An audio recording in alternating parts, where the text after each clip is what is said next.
இந்த கூட்டத்தினை மிக சிறப்பாக நடத்தி கொண்டிருக்கும் பொறுப்பாளர்களுக்கும் வருகை தந்திருக்கிற உறவுகளுக்கும் பொதுமக்களுக்கும் புரட்சி வணக்கம்.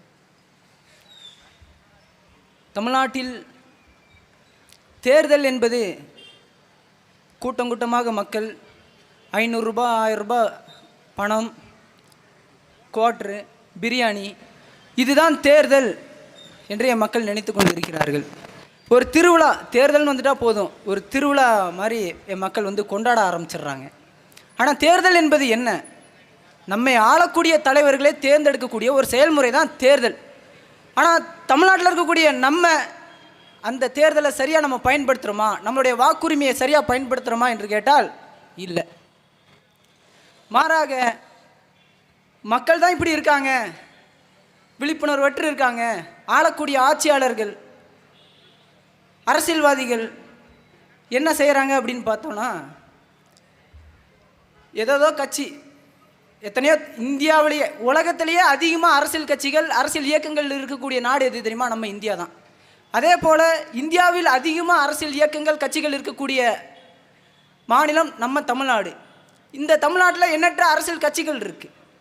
எல்லா கட்சிகளுமே கட்சி தொடங்கும் போது ஊழலை ஒழிப்போம், நாங்கள் சாதியை ஒழிப்போம், நாங்கள் சமூக நீதியை நிலைநாட்டுவோம், இப்படி ஏதோ ஒரு முழக்கத்தை முன் வச்சு கட்சியை ஆரம்பிக்கிறாங்க. தேர்தல்னு வந்துட்டால் போதும், எந்த நோக்கத்துக்காக கட்சி ஆரம்பிக்கிறாங்களோ அந்த நோக்கத்தை கைவிட்டு 1 சீட்டு 2 சீட்டு 3 சீட்டுன்னு வாங்கி யாரை எதிர்த்து கட்சி ஆரம்பித்தாங்களோ அவங்க கூடயே கூட்டணிக்கு போயிடுறாங்க. வைகோ அவர்கள் திமுகவை எதிர்த்து கட்சி ஆரம்பித்தார், திமுகவிலே போய் ஐக்கியமாயிட்டார். ஏன் இந்த தொகுதியில் வேட்பாளராக கடந்த 2021 சட்டமன்ற தேர்தலில் போட்டியிட்ட கமலஹாசன் அவர்கள் கட்சி ஆரம்பித்தார்.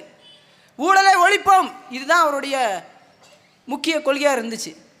கடைசியில் யாரை எதிர்த்து அவர் டார்ச் லைட்டை தூக்குனாரோ, டிவியை உடைச்சாரோ அவங்க கூடயே இப்போ கூட்டணியில் இருக்கிறாரு. இப்படி பல தலைவர்களை சொல்லிக்கிட்டே போகலாம்.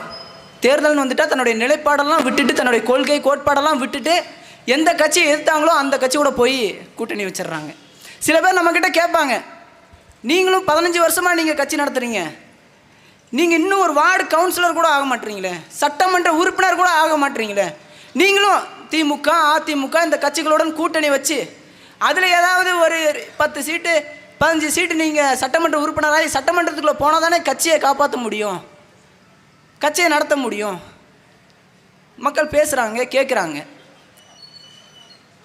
உலகில் மிகப்பெரிய பேரரசை உருவாக்கிய செங்கிஸ்கான், மங்கோலியர்களின் பேரரசன் செங்கிஸ்கான் அவர்கள் தன்னுடைய முதல் போரில் வெற்றி பெற்று விட்டுறாரு.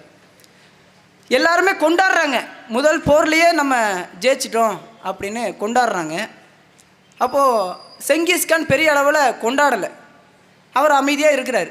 அவரை சுற்றி இருந்தவங்கெல்லாம் நம்ம தான் வெற்றி பெற்று விட்டோமே, ஏன் நீங்கள் மகிழ்ச்சியாக இல்லை, அமைதியாகவே இருக்கீங்களே அப்படின்னு கேட்கும்போது அதுக்கு அவர் சொன்னார், என்னுடைய நோக்கம் இந்த ஒரு பகுதியை கைப்பற்றுவது கிடையாது, ஒட்டுமொத்த நாட்டையும் கைப்பற்றணும், அதுதான் எங்களுடைய நோக்கம் அப்படின்னு அவர் சொன்னார்.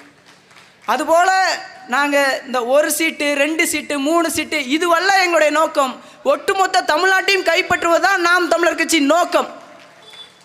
அதனால தான் நாங்கள் தனித்து நாங்கள் நிற்கிறோம். இன்னும் சில பேர் சொல்லுவாங்க, வாக்குகளை பிரிப்பதற்கு, திமுகவுடைய வாக்குகளை பிரிப்பதற்கு நிற்கிறாங்க, அதிமுகவுடைய வாக்குகளை பிரிப்பதற்கு நாம் தமிழர் கட்சி தேர்தலில் நிற்கிறாங்கன்னு சில பேர் பேசுவாங்க.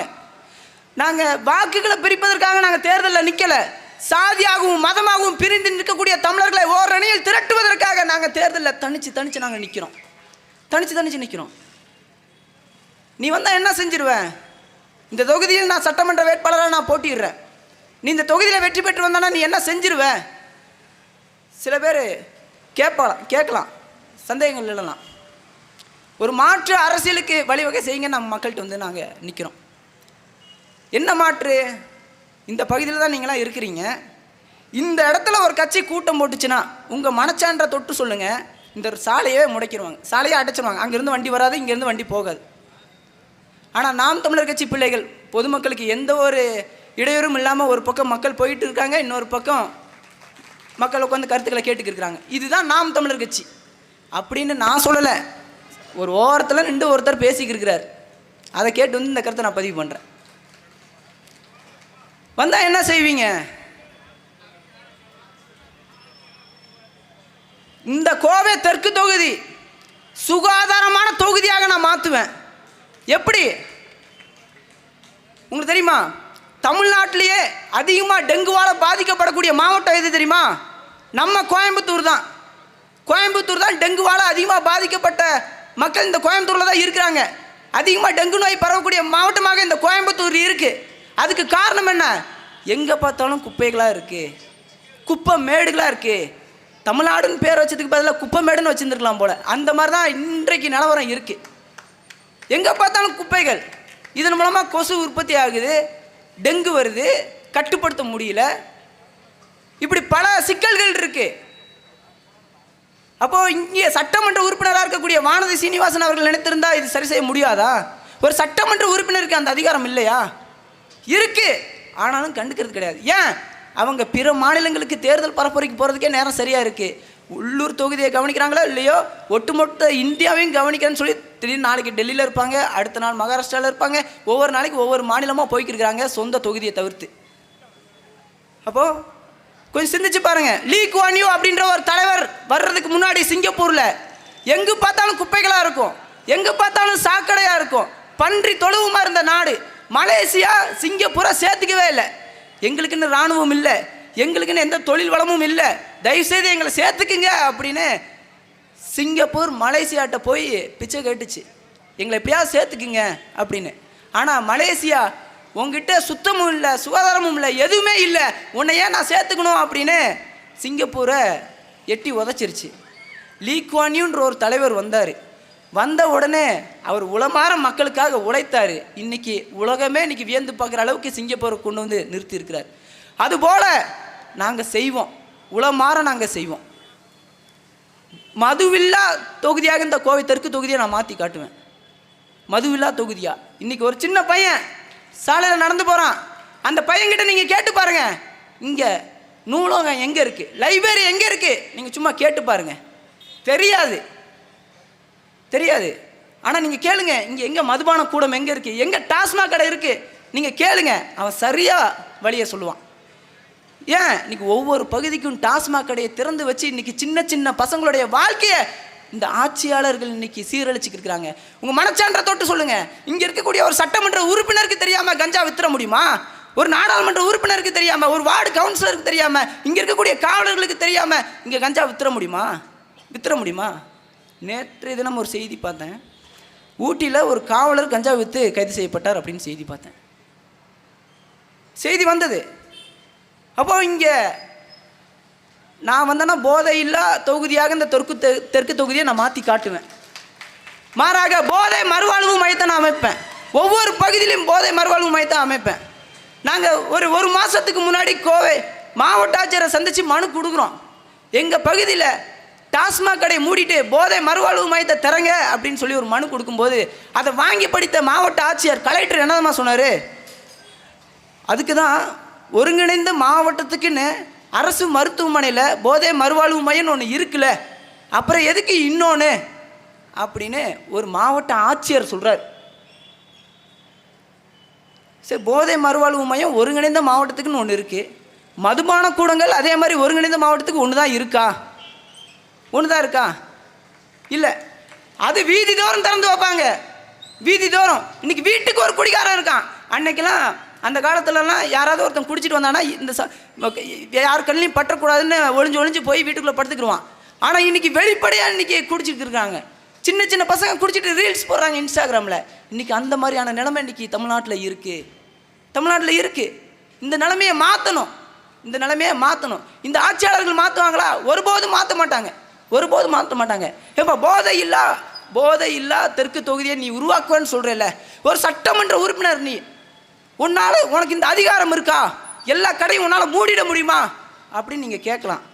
ஒரு சட்டமன்ற உறுப்பினர் பல்லாயிரம் கோடியை ஊழல் பண்ணும்போது ஒரு சட்டமன்ற உறுப்பினர் நினச்சா இருக்கிற மதுபான கூடங்களை மூட முடியாதா?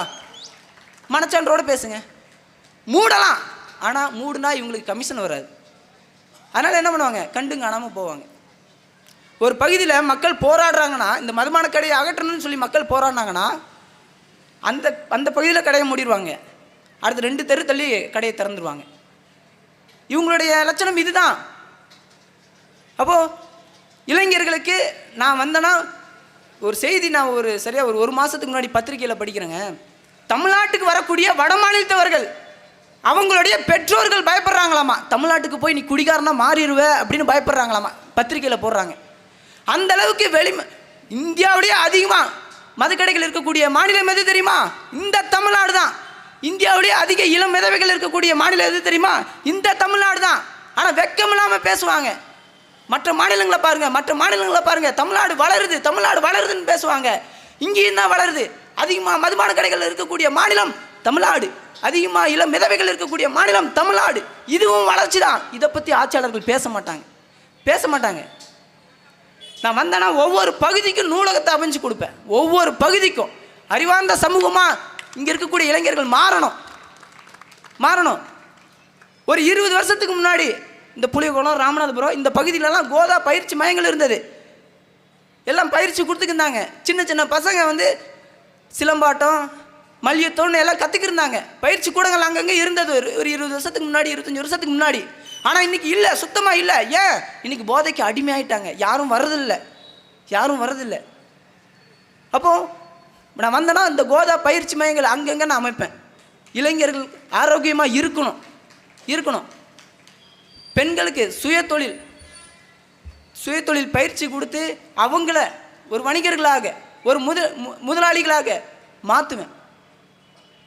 இவ்வளோ திட்டங்கள் எங்ககிட்ட, நிறைய திட்டங்கள் எங்ககிட்ட இருக்குது. கொஞ்சம் சிந்திச்சு பாருங்கள். இந்த தொகுதியில் சட்டமன்ற உறுப்பினர் அக்கா வானதி சீனிவாசன் அவர்கள் நினச்சிருந்தா எவ்வளவா செய்யலாம்.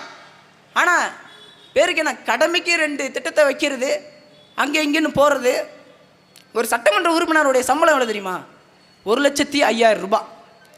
1,05,000 ரூபாய் ஒரு சட்டமன்ற உறுப்பினருடைய சம்பளங்க. அவங்க வெயிலில் நனையலை, அவங்க காயலை, மழையில் நனையலை, குளிரில் அவங்க ஒன்றும் நடுங்கலை.